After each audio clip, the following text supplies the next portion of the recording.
Hello and welcome to Books of Blood. My name is John.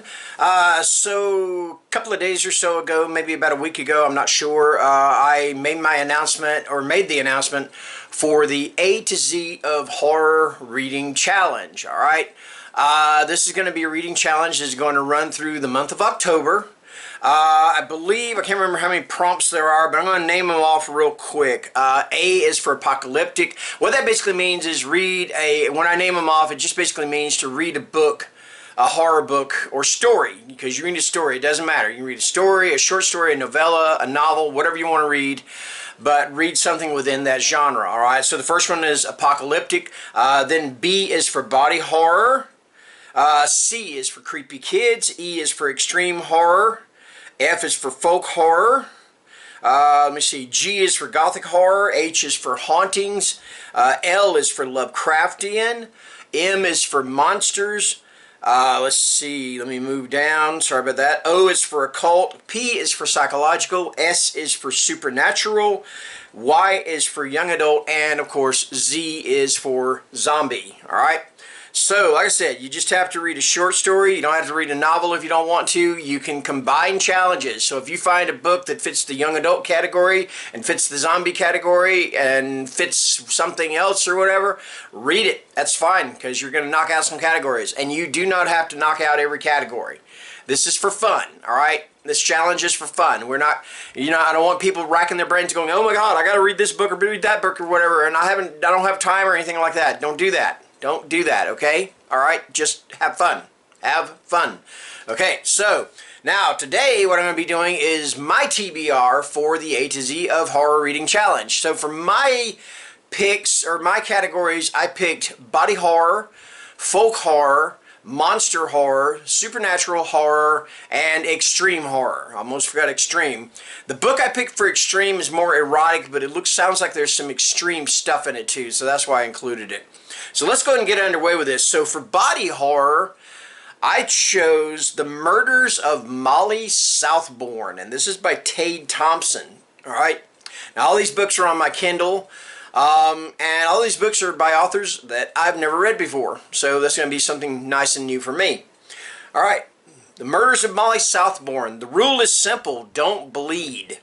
For as long as Molly Southbourne can remember, she's been watching herself die. Whenever she bleeds, another Molly is born, identical to her in every way and intent on her destruction.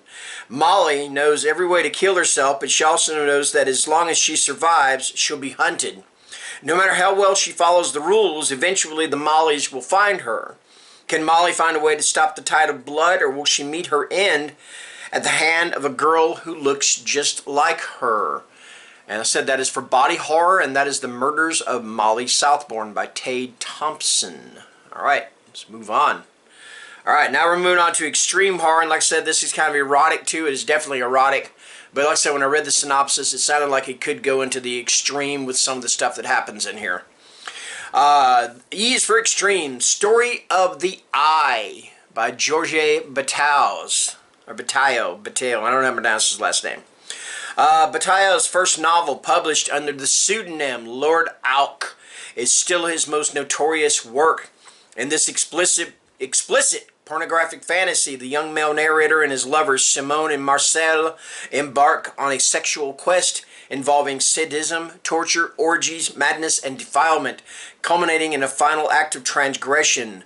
Shocking and sacrilegious Story of the Eye is the fullest expression of Bataille's obsession with the closeness of sex, violence, and death. Yet it is also hallucinogenic in its power and is one of the most erotic classics, or is one of the erotic classics of the 20th century.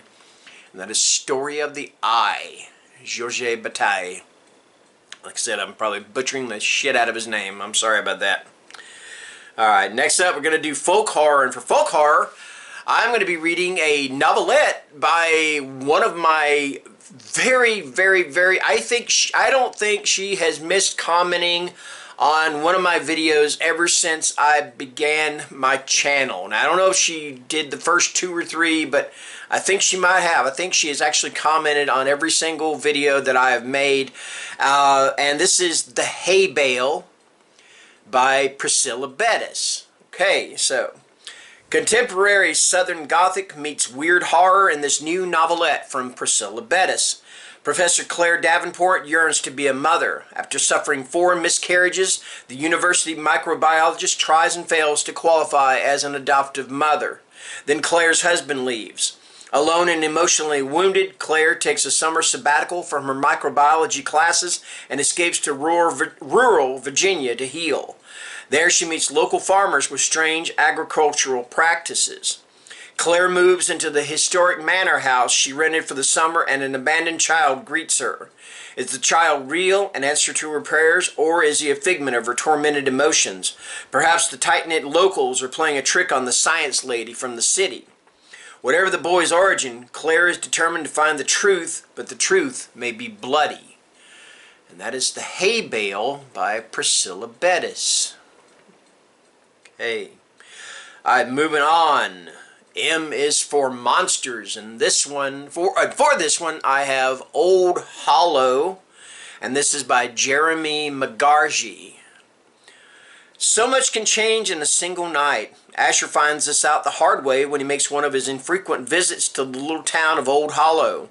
He's a loner at heart, and what some people might even call a hermit, happy to live out his days in the isolation of his mountain cabin far above the townsfolk. His life has always been devoted to tranquility and enjoying the beauty of nature. He never could have imagined that his peaceful life would be shattered into pieces by a single trip into the quiet, unassuming town that lies beneath North Mountain. He never could have predicted the bloodshed and mayhem to follow. Even in his wildest, darkest dreams, nothing compares to what he finds there. Now it falls to Asher and a ragged band of survivors to combat the ravenous evil that has descended on their town. Through ingenuity and willpower, they make their last stand.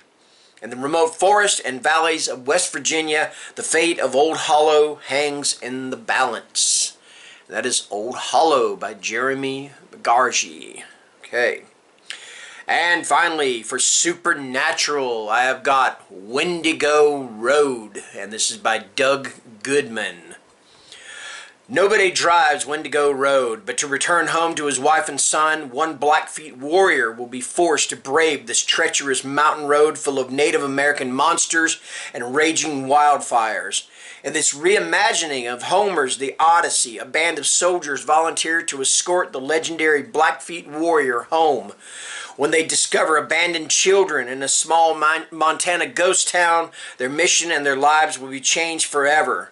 Now they aren't just fighting for survival, but for redemption.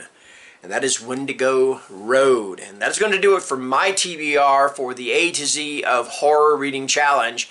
Now, if I get through these books fast enough, I may go ahead and just add to it later on, add to my TBR later on. But for right now, I'm just going to read these. Mainly because I am finally getting out of a reading slump. I DNF'd so many books, and I have Regina St. Clair to thank for this, because I just tore through her book, Code Red, like it was, I don't know, like a knife through butter. Let's use that cliche. I mean, I really love that book, and I am just hoping that it has helped to end my DNF streak. Because I don't like to DNF books, but I will. If I don't like a book, I will DNF it. Some people won't, but I will. I'm not going to sit there and keep reading a book I don't enjoy. Anyway, that is it. I'm rambling. Thank you guys for watching, and take care and stay scared. Bye-bye.